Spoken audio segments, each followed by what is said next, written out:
कचऱ्याची साथ जीवा मळकट हात, जुनं झालं सारं काही नको ही घरात.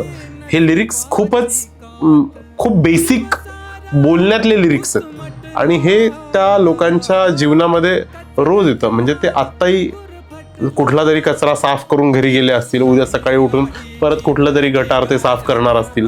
करेक्ट. तर ह्या लोकांची व्यथा मांडण्यासाठी ते समाजाला, पूर्ण त्या कचरा कामगारांच्या समाजाला एक भावनात्मक आव्हान करणारा आवाज हवा होता. तर तो ज्ञानेश्वर मेश्राम यांच्यापेक्षा वेगळा असूच शकत नव्हता आणि तो सरांचा पॉइंट ऑफ व्ह्यू होता की आपण त्यांना घेऊन आपण हे गाणं करूया. दिसती